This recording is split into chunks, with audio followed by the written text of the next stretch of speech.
En ilustración y en especial en creación de personajes siempre se han agarrado con todo, píxeles y vectores. Vamos a descubrir por qué, cuáles son sus características y cuál es el mejor. Bueno, pues para este momento ya terminamos de bocetar, ya tenemos seguramente nuestro personaje definido, ya estamos a punto de pasarlo a la máquina. Y antes de que suceda eso, quiero explicarles qué son estas dos cosas, cómo las procesa la computadora, para que podamos entender cuáles son las ventajas y las desventajas de cada una de ellas y sepamos cómo aplicarlas de manera correcta. Esto es una descripción visual de lo que realmente son, que son del lado izquierdo los vectores y del lado derecho los píxeles. Básicamente los vectores es la información matemática que existe y que procesa la computadora mediante puntos de información. Por ejemplo, aquí el punto A le dice al punto B que hay una línea recta y que esta línea recta tiene un contorno negro. Y yo puedo ponerle un nodo más y entonces la computadora sabe que estoy poniendo otro detalle de información, otro punto, y se está creando este punto, digamos que lo vamos a llamar C, y entonces A le está diciendo a B que ya hay un nuevo nodo que es C, y ese nodo está generando este ángulo, ¿no? Lo interesante es que también si yo creo una figura, cualquiera que sea, por ejemplo en este caso un círculo, la computadora sabe que está la información de que se creó este círculo y que hay un centro que le está generando un diámetro y está mediante 4 nodos, los cuales si yo muevo alguno de ellos lo puedo deformar, y lo único que estoy haciendo es cambiar la información de dónde se encuentran esos puntos y qué es lo que está sucediendo entre ellos. Los puedo jalar y modificar. A su vez también puedo ponerle color y la computadora ya sabe que en estas coordenadas matemáticas también se está poniendo un color, ¿no? La ventaja principal de los vectores es que por más que yo crezca un vector, nunca voy a sufrir porque vaya a perder calidad. Ahora, del lado de los píxeles funcionan completamente diferente.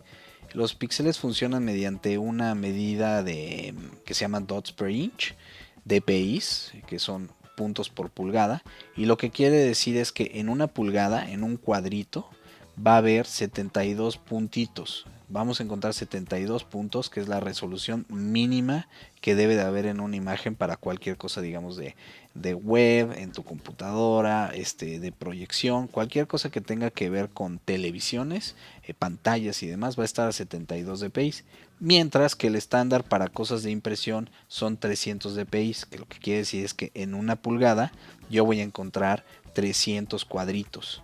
300 puntos. En cada uno de esos puntos hay un color. O sea, obviamente esto no es una pulgada, esto está crecido y esto está inventado, pero es para ejemplificar lo que sucedería, ¿no? Ahora, anteriormente se utilizaba una resolución que era 150 dpi, la cual no estoy poniendo porque ya no se ocupa. Y la razón por la cual existió es que la resolución 72 dpi para poder mandar, por ejemplo, un archivo a que lo autorizara un cliente era muy poca. Con tantito que se acercara para verlo, ya la imagen perdía calidad.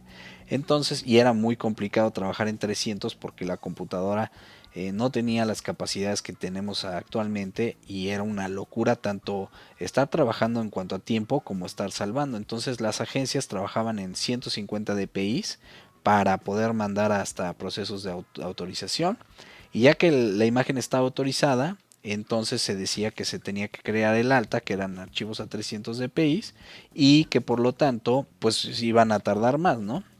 ¿Por qué no ese archivo de 150 dpi simplemente se crecía al doble y ya se tenía el archivo de 300?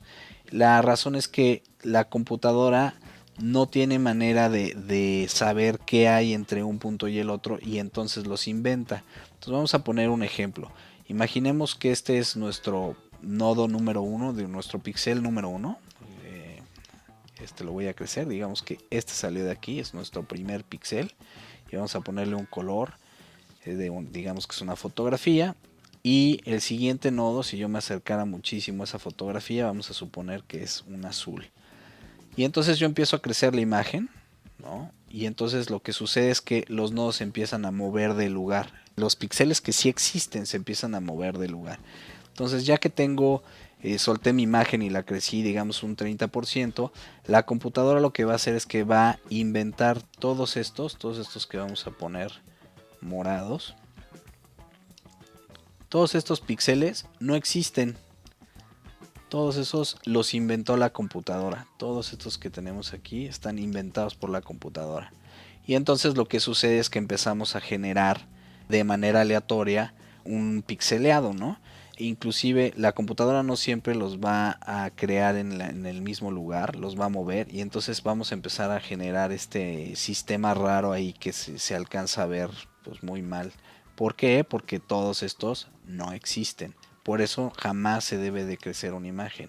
Se dice que una imagen podría aguantar un 20%, o sea, digamos que movieras aquí poquito y que nada más te inventara uno, por decir, es un ejemplo. Pero la realidad es que no es recomendable nunca crecer imágenes de Photoshop que están creadas con píxeles, ¿no?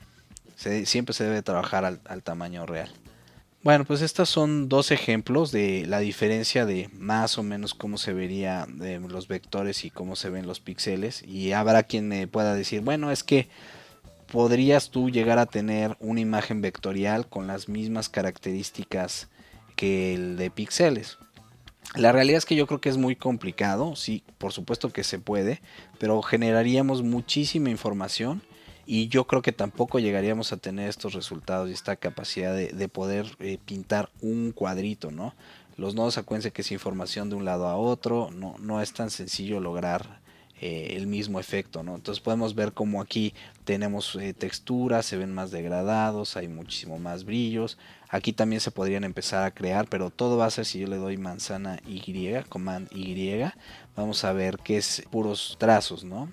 Mientras que aquí nada más está la información de que si yo agarro ahí dice que hay una imagen, ¿no? Entonces, básicamente esa es una de las principales diferencias. Ahora, si yo me acerco a este archivo o lo crezco, lo que va a suceder es que no voy a perder resolución. Ahí está perfecto. Voy a seguir viendo una línea perfecta sin perder nada de calidad. Sin embargo, si yo me empiezo a acercar a esta, vamos a empezar a ver cómo empezamos a perder calidad. Bueno, pues esto mismo sucedería cuando yo agarro un archivo y lo crezco cuando no tiene la resolución que debería de tener y entonces termino dañando el archivo y teniendo un mal resultado a la hora de imprimir. Así es que yo creo que los dos tienen sus cosas buenas y sus cosas malas, pero también considero que juntos son indestructibles. Vamos a aprender cómo utilizarlos, cómo aplicarlos de la manera correcta y cómo combinarlos para conseguir el resultado que queremos. Pues ya vimos cómo ninguno sale victorioso y entre ellos hacen una buena mancuerna. Así es que ahora vamos a ver cómo Illustrator hace todo.